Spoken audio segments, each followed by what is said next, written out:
Welcome back to the Restoring Darkness podcast. This podcast is a presentation of the Lighting in Darkness Foundation. That's right. You can check out all our work at restoringdarkness.com. We also have our special co-host, Mark Baker of the Soft Lights Foundation, softlights.org. Mark, any quick updates with Soft Lights before we move on to our guest? Yeah, sure, Michael. Next week, I have a small claims court case hearing. It's our first try at small claims to see if the judge will find discrimination due to LED lights at a shopping center. Interesting.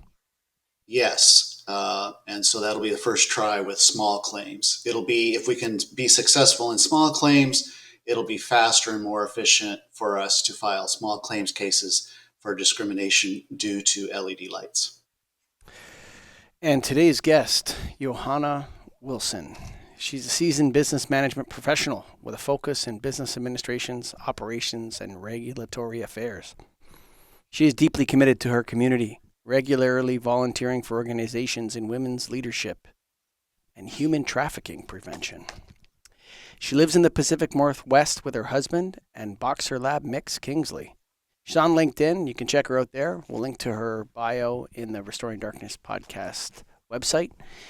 And Johanna, welcome to the Restoring Darkness podcast. Thank you so much. I'm so glad to be here. It's nice to meet you both. You know, we've gone out into this topic of looking at some of the potential problems with LED lighting. Why don't I just turn it over to you and you can tell us your story and we'll take it from there. Sure.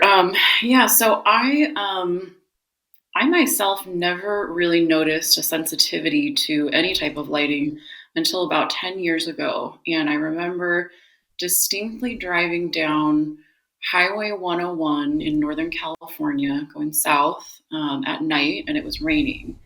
And I remember that was the first time that I started to notice that on the other side of this 2-lane highway, the lights were kind of hitting in a way that felt slightly blinding, and it was sort of distorting the water on the windshield in a way that I had never really noticed before. It was subtle enough that I didn't take it too seriously at the time, but I did take note that it was difficult to see, and that was kind of the beginning. Progressively since then, I would say, honestly, every year it's just gotten a little bit worse and a little bit worse and a little bit worse.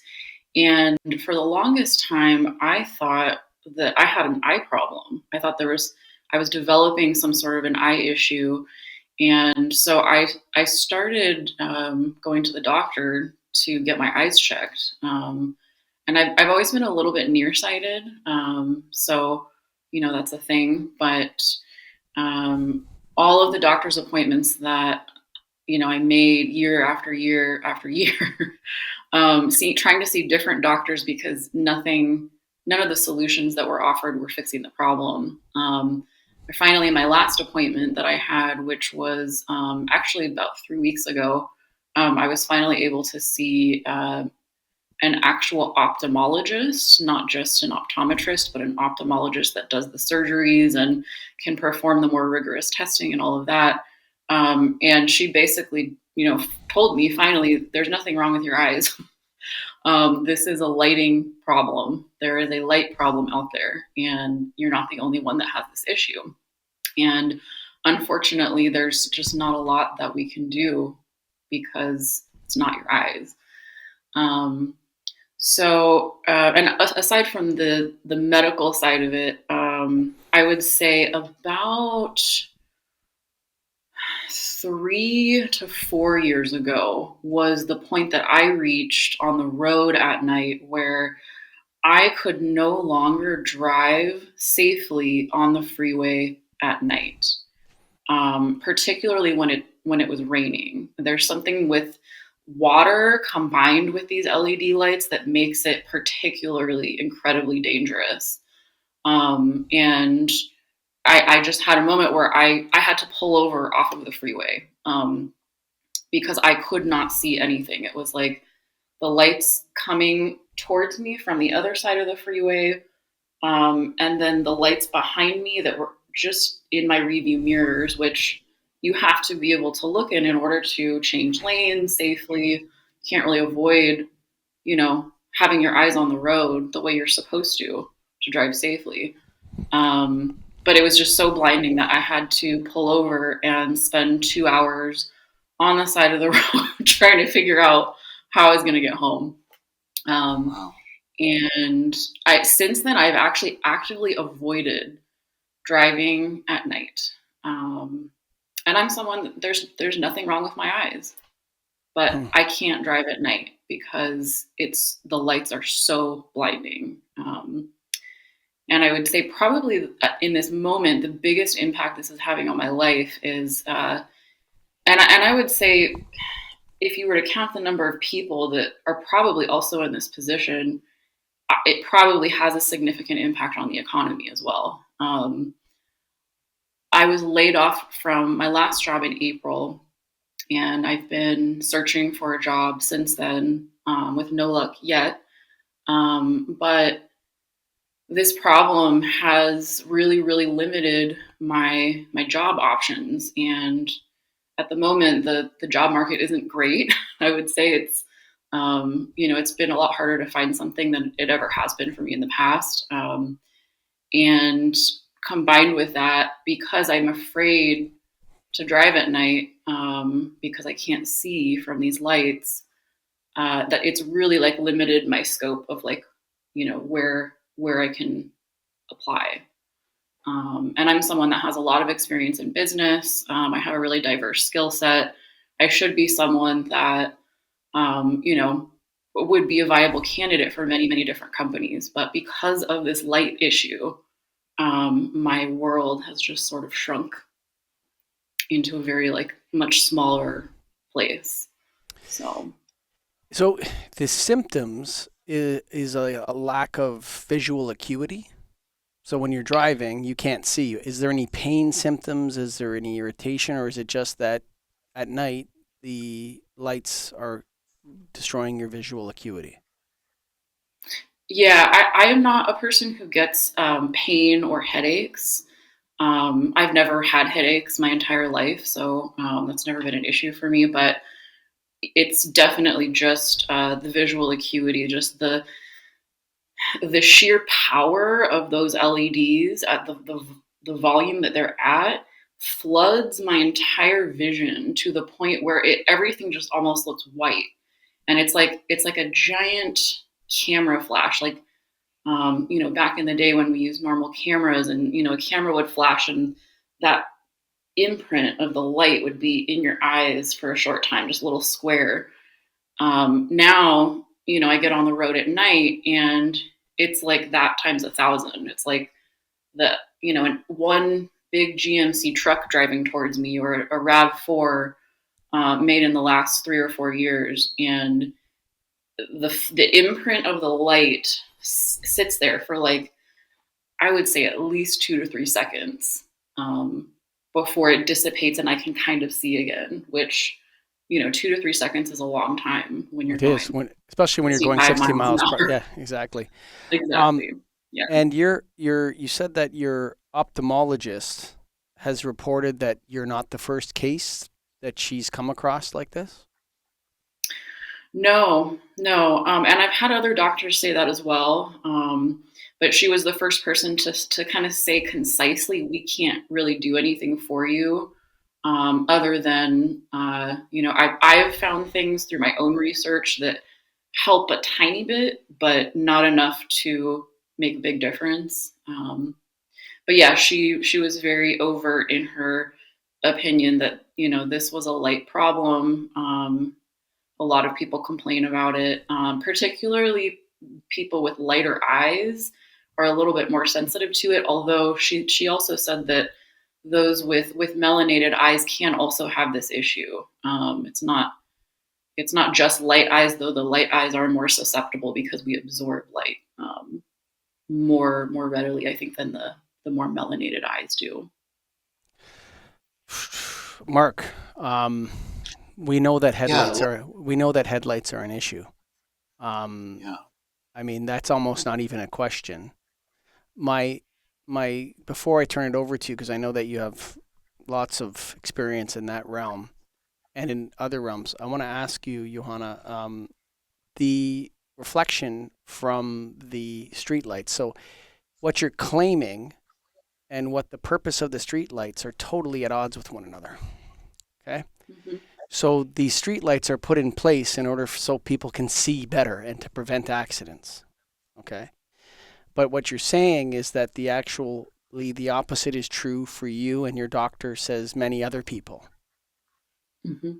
How would you respond to the lighting industry or people that have created these systems? What would you say to them about that? That the actual purpose and the outcome are couldn't be further apart.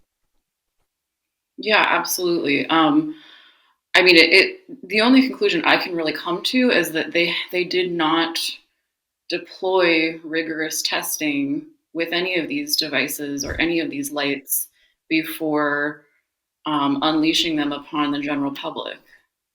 I don't see how there's any other answer, right? It's like, um, So, is this the first and time you two have met, Mark Baker and yeah, Johanna Wilson? Yes. Are you Yes. sure? Okay. do we Okay. sound similar? Hey, like Mark is No, more technical. Mark is more technical. Your story is very anecdotal, but also very real. Mark, go ahead. Johanna, you've given me goosebumps. Literally, I still feel them right now on my arm because your story matches my story and matches many people's stories, and it's very powerful, in my opinion, to hear what you're saying. That's why Michael's saying, "Have you two met?" Because he's heard me and talk about it. So we've talked about the technical details and about this visual acuity issue and the blue wavelength light in particular. Curiously, on our Facebook group, Ban Blinding LEDs, a person put a poll out just a few days ago. Not very scientific, but dozens of people responded. What's your eye color? And is it, I forget exactly what it said, but it was something to assess whether eye color impacted how we felt. And about 50% of the people had blue eyes. It seemed to show that people with blue eyes were more impacted. Are your eyes blue? My eyes are blue. Yes. Mm-hmm. Mine are too. I don't know any information that proves that. I haven't. If your ophthalmologist is saying that blue eyes actually do kind of react differently, this is something important that the researchers should be finding out. I'm not aware of research that's really shown that, but that's important. Michael mentioned to you about these street lights, although your story, I think, more was about headlights.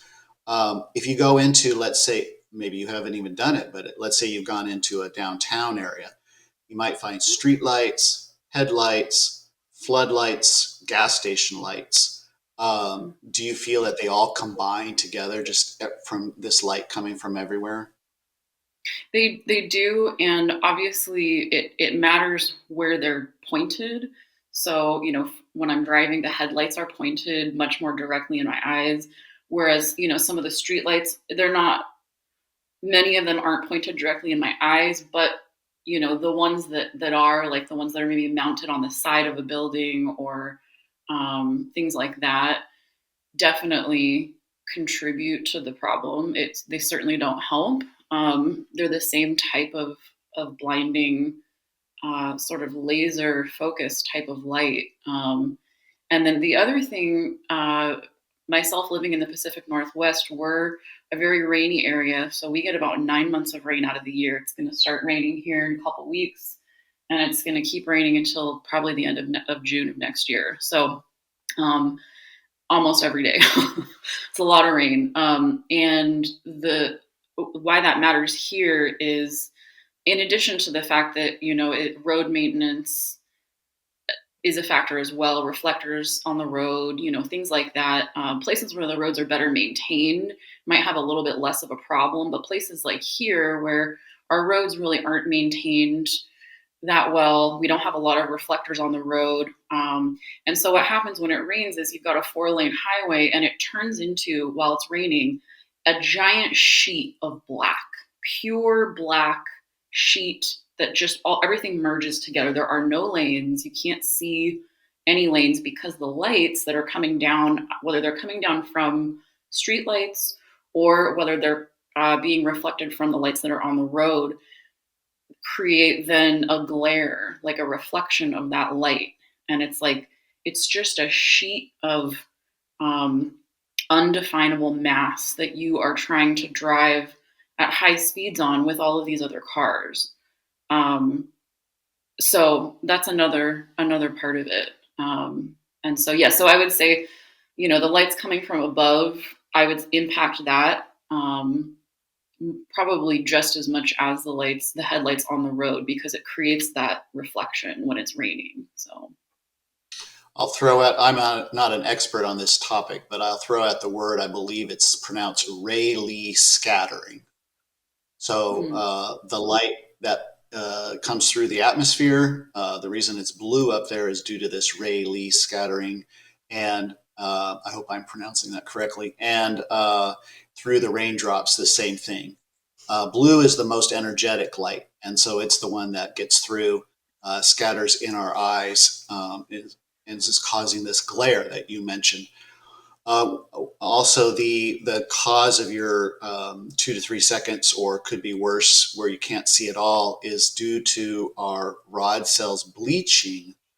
Um, well, that's possibly some of it, but these rod cells, which are on the edges of our eyes, uh, will bleach out, and then they're no longer useful. They're not functional. They're not being used by your eyes. You're only left with your cone cells in the middle, and so that causes a problem as well.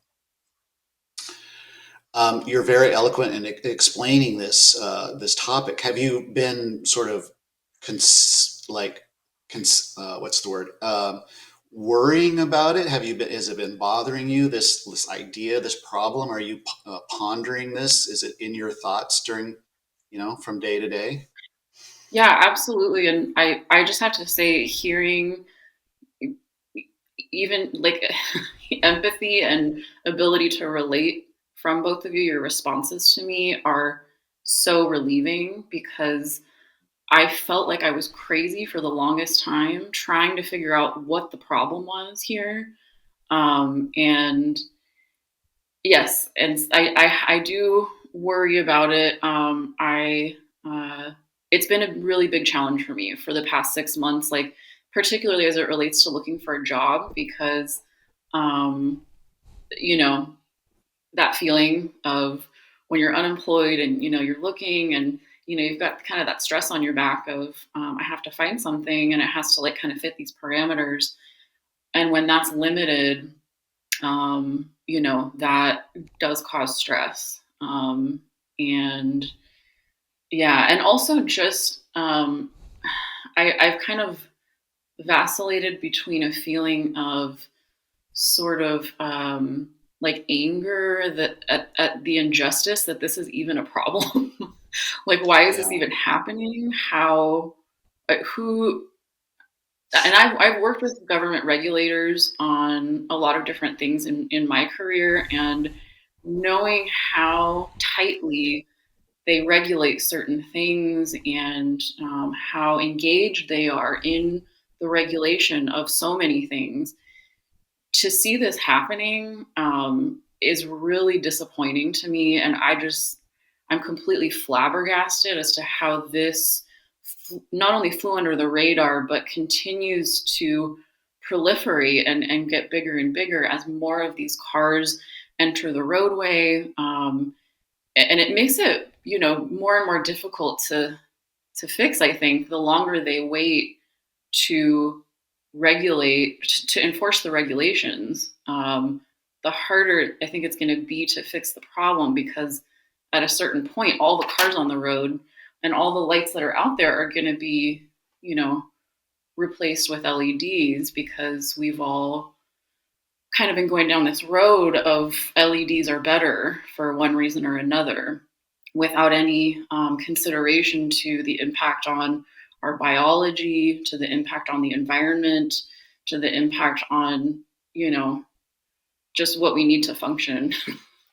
um, so it's been really, really frustrating and really eye opening. I do have faith though. Like I again, because I have also worked in the regulatory space, I know that, when when people get out there and, talk to their lawmakers and voice their concerns long enough, and talk to the right people, eventually there's a good chance that a change will happen.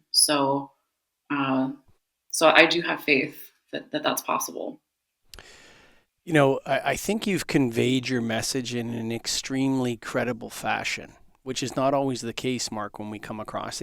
Sometimes I find it difficult to, if somebody's mixing depression in with lighting, you can see that sometimes maybe there's some other things going on. You seem to be extremely credible to me, and you're reporting specific things, which are key.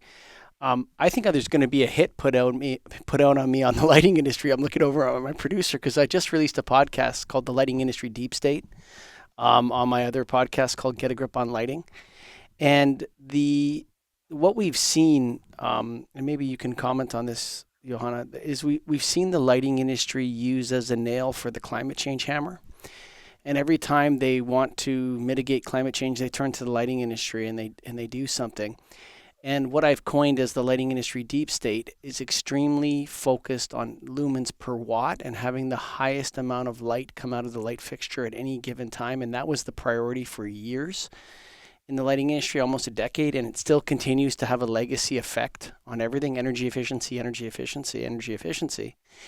And now what we're seeing is the results of bad policy by the lighting industry deep state. And I have no other way to describe it, but it's like a strange cabal of nonprofits and that get together and set policy that goes to the DOE and kind of trickles down and then becomes fixtures in the real world that you can't easily remove, and headlights on cars that can't easily be retrofitted.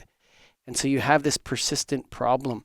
How much do you think of that it is a glare phenomenon? And what I mean is that when you're reporting this, you can see the light source, right? So you're driving along, you can see a wall pack on a wall, you can see the light source. That gets scattered into the rain and that causes this problem. How much do you think of it is actually a function of glare, Johanna?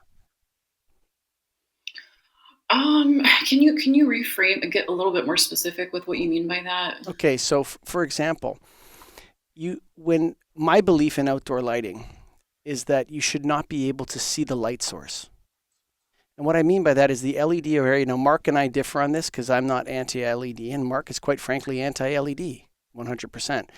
But I believe the problems with the glare come from when you're driving down a road and you can look at a wall of a factory or something that's on the side of the highway, and you can literally see the LED array. You can see the LEDs pushing the light out, and they're unshielded and they're unreflected.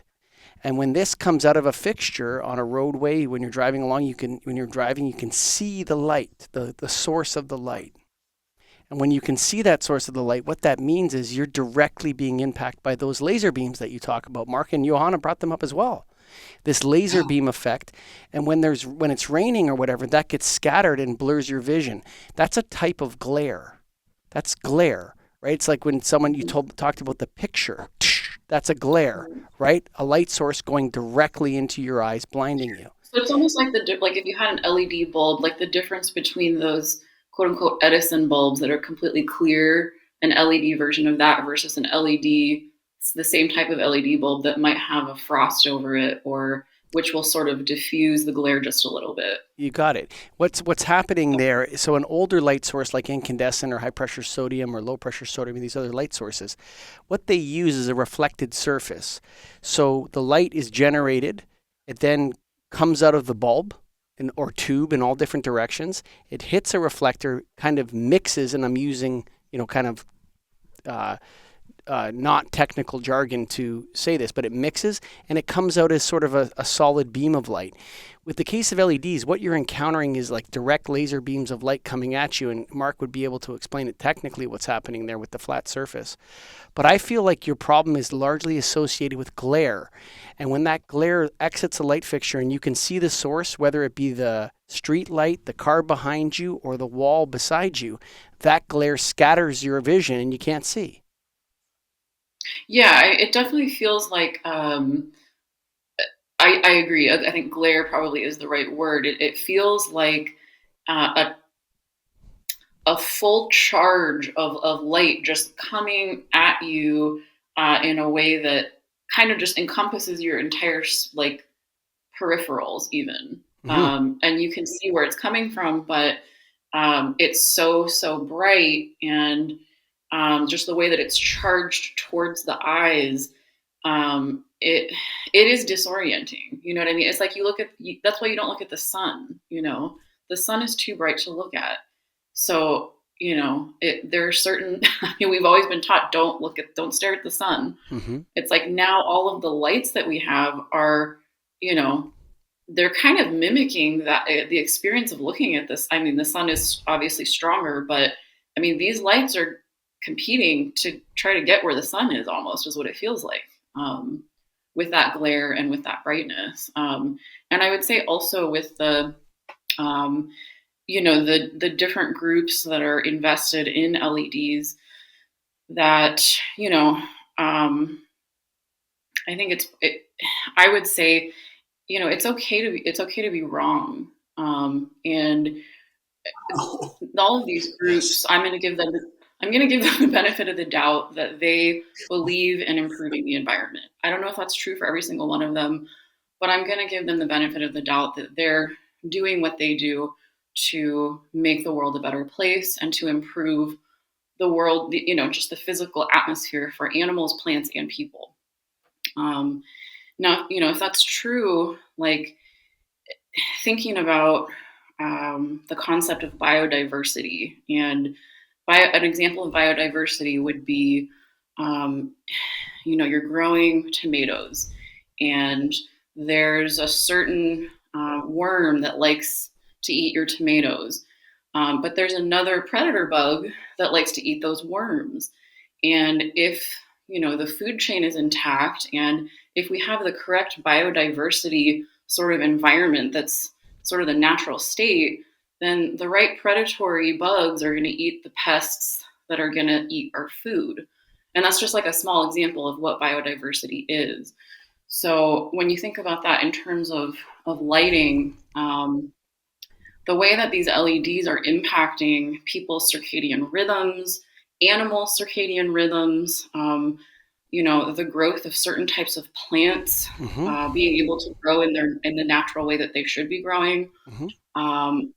I mean, that's just barely scratching the surface. I think that it's really easy to sort of isolate our focus on, for example, lighting, and LED lights are going to save the planet, and we need to focus on these lumens and these technical specs that go along with the LEDs to fix the environmental problem. But when you're thinking about it in terms of biodiversity, if you just focus in on one little tiny aspect of the problem, and you're not looking at the big picture of the entire biosphere that surrounds that, there's a really, really good chance that you're going to make a mistake. And it's okay to walk that back and say, hey, we were laser focusing in, no pun intended, on these LEDs in the wrong way, and let's look at that. Let's do some more research. Yeah, Let's. I'm gonna burst your bubble a little bit here. I'm gonna tell you that the lighting industry deep state does not operate with genuine intentions. Okay, Mm-hmm. I'm just gonna burst the bubble there real quick. The second thing Yes, is that yes. what we see from the deep state is, and I've coined this term for this because I have no other way to describe it without saying people's names. But once I say deep state, everyone knows who I'm talking about in the lighting industry. Um, these folks make a lot of money off this kind of stuff. Like, let's face it. And they've also been hired to. They're also charged with fixing the problem. They cycle through the same things over and over again, the same people over and over again, and those people do not want to admit they made a mistake. I hate to break the news to you. It's not okay for them to admit they're wrong. If they do, they're admitting to an environmental catastrophe, Mark Baker, and that's a fact. That this LED boom that we've gone through, Mark, has been an environmental catastrophe. There's no other way to describe it, and it has human health impacts as well. Yeah. Excuse me. That's why I like what Johanna said. Really important. I love what you said. That all they need to do is admit that they made a mistake. once we get that acknowledgement, uh, we can move forward, I mean, they could right? also call it an improvement, you know. But we're not at that point yet. I don't think I know anybody in the lighting industry or the government that has acknowledged that, and I beat my head over that quite a bit. I acknowledge it all the Ah, time. I'm in the lighting industry. that's not right. Okay, let me, with the exception of Michael Colligan, and that's true. I'm not making that up. With the exception of Michael Colligan, that's why we do this show, Johanna. Michael and I are trying to get that fixed. Um, so this, there's a little extra I'll add to your biodiversity thing, which is what we might call ultra processed light. So Hmm. one of the myths that the lighting industry and the government has provided to us is that we don't need that infrared light. It's waste. The heat that the incandescent light bulb generates is waste. Let's get it down to just the visible spectrum from the violets, the blues, up to, well, red is kind of out of the question for LEDs, but no infrared. So only about 10% of what a typical incandescent would emit is emitted as light. It turns out that physicists and people that are studying this, researchers, are learning sort of just now that infrared is actually really useful. It's really important for our health. It's Hmm. not actually waste. Students are now being forced to sit in classrooms with just the light only, whereas the whole evolutionary process, they were out in the sun and getting whatever the full spectrum, including the infrared, turned out to be really important. Just like ultra processed foods are not healthy, you need that whole the whole thing. So this decision by the government and the you really, it's the Department of Energy and the lighting industry to go along with it to turn it into just pure visible light is an error. And we need to get them to understand that that was an error and we need to undo it quickly because we're damaging the whole entire ecosystem. Mhm. Whew. Sure. Well, I mean, I would imagine, you know, these people are on the road too, and people are going to cycle through. I mean, those agencies are going to cycle through employees and directors and executives, and you know, all of that stuff. And so, I think, you know, if it hasn't already happened, it's really only a matter of time before uh, the people who are regulating this have their own experiences that, you know, where this impacts their lives as well, or their children's lives, or a friend of theirs, or a family member. And so, you know, if they can't see that it's a problem yet, you know, I would say it's only a matter of time before they start seeing that it's a problem. And you know, I completely empathize with the frustration of trying to explain things that seem common sense to regulators that maybe either don't actually know a lot about the things they're regulating, or maybe they do and maybe they just have a certain reason why they're not listening, or whatever it is. I completely empathize with how frustrating that can be. But I would say again, you know, it's really only a matter of time before that impacts people in their immediate environment, because this isn't like a one. I'm not like a one-off case. This is literally a human biological response to the LED lights, and I'm sure there are animal responses. There are all kinds of you know, unintended consequences of well-intended you know, measures that we put forth to try to fix problems that we created. And I think that's just kind of the story of humanity. um, but again, I really hope that at a certain point that they can, um, you know, they don't have to throw away everything that they've done. They don't have to say we're wrong necessarily.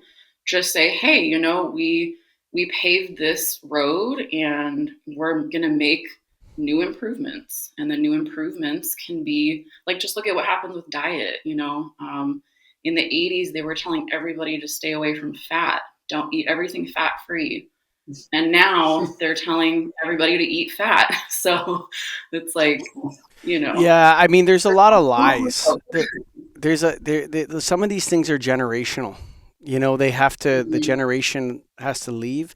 I mean, there's sure. so many things that I mean, when I was a kid, the world was overpopulated. Now Canada needs so many immigrants because we don't have enough people, and people aren't having enough children. It's just like cuckoo for cocoa puffs.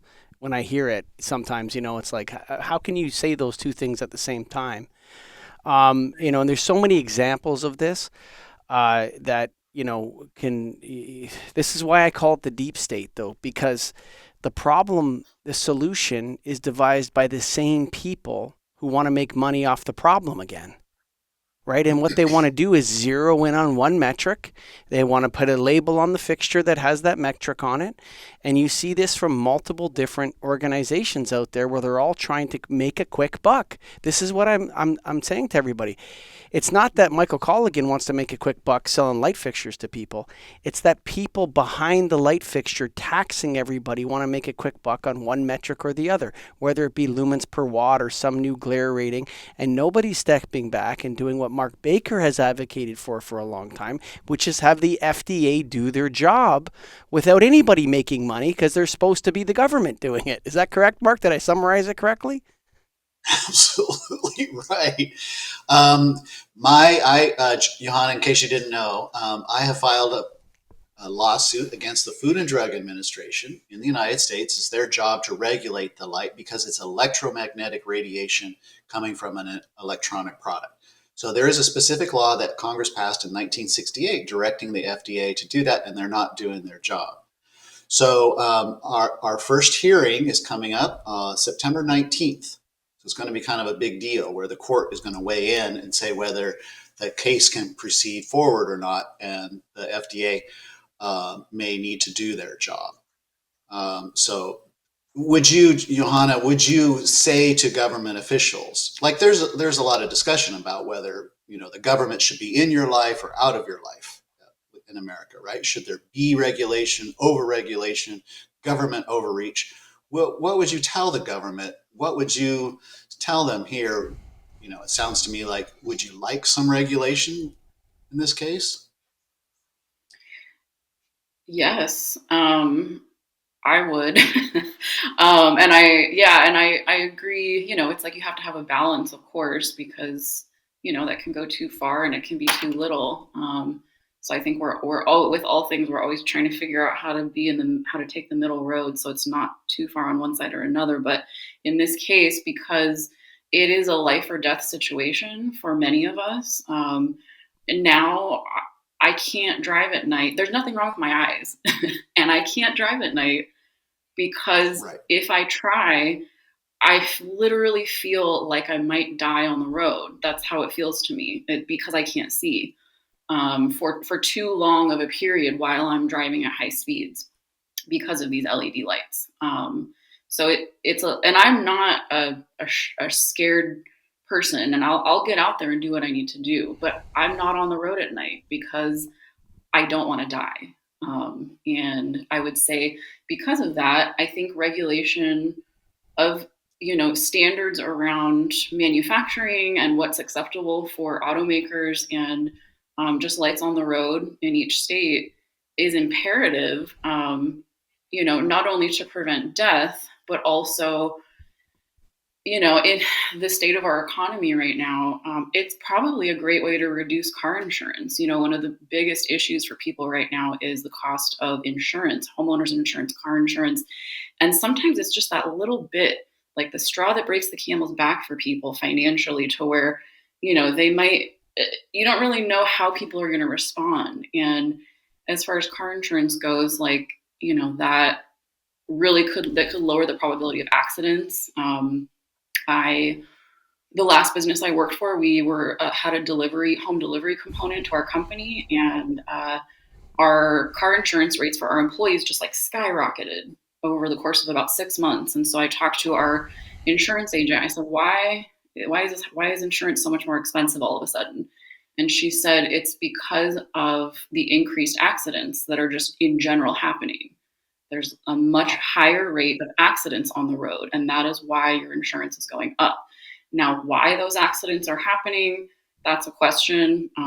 But in my experience, the only thing that has increased my rate of accident is those LED lights blinding me at night while I'm driving. So um, there's all kinds of reasons that this is a good thing, to regulate, and let's figure out how to, convert or,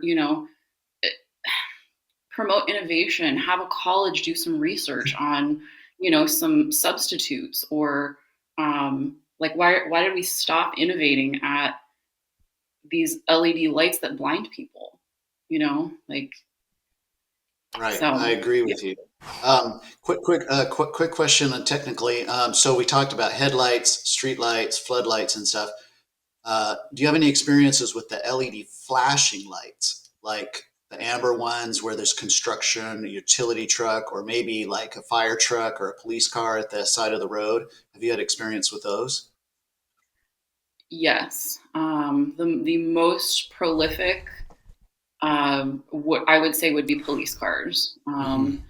Not so much ambulances, and I think that's because they're a little bit higher up, so they're not as Agreed. directly in the line of sight. But Hmm. wow, I mean, I have almost had to come to a complete stop on a freeway because there was a police car on the side of the road just doing their job, pulled someone over, and their police lights, because they had been converted to LED, were so blinding that I just couldn't even see around them to get around them, on a 3-lane highway at night. So 100%, I would say those are particularly blinding. Yes. I live in California, so the Soft Lights Foundation is making that a I'm focus of sorry our about that, efforts. Mark.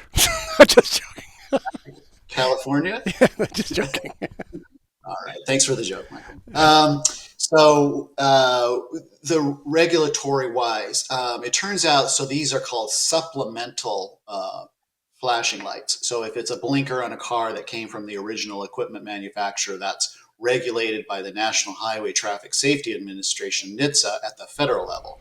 But these supplemental lights are at the state level. So Washington would have their own rules, in Oregon and California. I just discovered through while I was doing this research, California, the law specifically says um, flashing lights are prohibited unless otherwise authorized. This is California Vehicle Code Section 25250. It's a one sentence statement. To me, that's really useful. And I think I mentioned on the previous show, or if I didn't, so the Soft Lights Foundation submitted a petition to the California Highway Patrol saying, the California legislature has not authorized the use of LED lights for flashing, the use of laser lights for flashing, flashing lights that cause seizures, those are not authorized, flashing lights that make us unsafe, none of those are authorized.